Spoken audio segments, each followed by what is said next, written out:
Queria destacar alguns pontos sobre a guerra fiscal.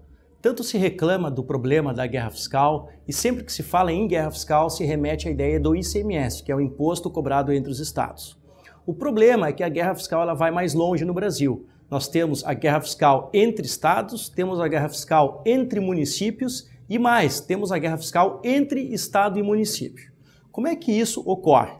A mais conhecida guerra fiscal e que surgiu por uma questão de práticas para atração de investimentos, para gerar concorrência entre os estados, a gente observa que muitos estados acabam desrespeitando uma legislação nacional sobre a criação de benefícios fiscais de ICMS. Então, o que a gente observa e observou muito recentemente nos estados de Santa Catarina e do Paraná foi uma criação de benefícios fiscais de ICMS para os bens que foram importados e que depois eram revendidos para outros estados. Só para exemplificar como é feito esse benefício fiscal, se nós fizermos uma importação pelo estado do Paraná, essa empresa ela não vai pagar ICMS na importação. Essa mesma empresa, importando esse mesmo bem pelo estado do Rio Grande do Sul, vai ter que pagar 17% de ICMS na importação desse bem. Só aí a gente já vê um elemento de concorrência praticamente desleal em relação ao estado do Rio Grande do Sul, que não concede esse benefício fiscal,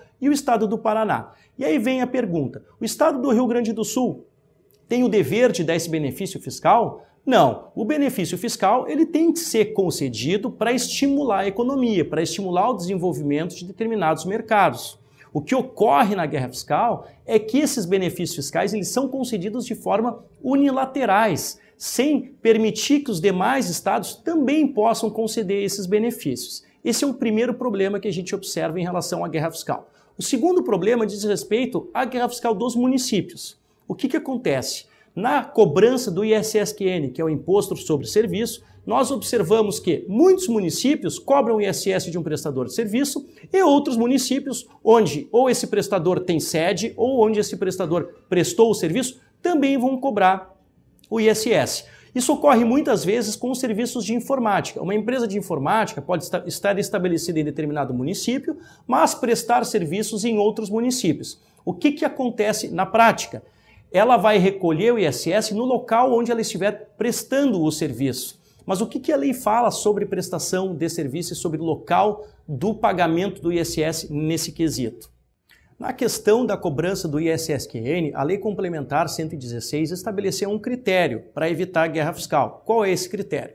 O imposto vai ser cobrado no local onde a empresa tiver estabelecimento prestador. O que é estabelecimento prestador? É uma sede mais a prestação de serviço. Então, se uma empresa está sediada, por exemplo, no município de Porto Alegre, mas prestar serviço em Canoas, ela vai recolher o ISSQN para o município de Porto Alegre, a não ser que ela tenha em Canoas, além da prestação de serviço, também uma unidade econômica. Nós temos vários problemas de guerra fiscal entre municípios. O pior deles acontece com o setor de informática, com o setor de construção civil. Nesses dois casos, o que a gente observa é que os municípios criam leis e forçam aos tomadores de serviço a retenção do imposto, a retenção do ISSQN sobre esses prestadores de serviço. Na prática, nós nos deparamos com uma série de empresas que acabam pagando em duplicidade o imposto sobre serviço. Por quê? Porque não querem se incomodar com o município onde elas estão estabelecidas e também por já sofrerem a retenção do ISSQN quando prestam serviço em outra localidade. Para terminar o problema da guerra fiscal, a gente tem ainda uma situação em que o município pretende cobrar o imposto sobre determinado fato e o Estado também. Quando é que isso ocorre? Isso ocorre em serviços como, por exemplo, informática, desenvolvimento de software. A venda de um software pode ser considerada ora prestação de serviço, ora uma venda de mercadoria.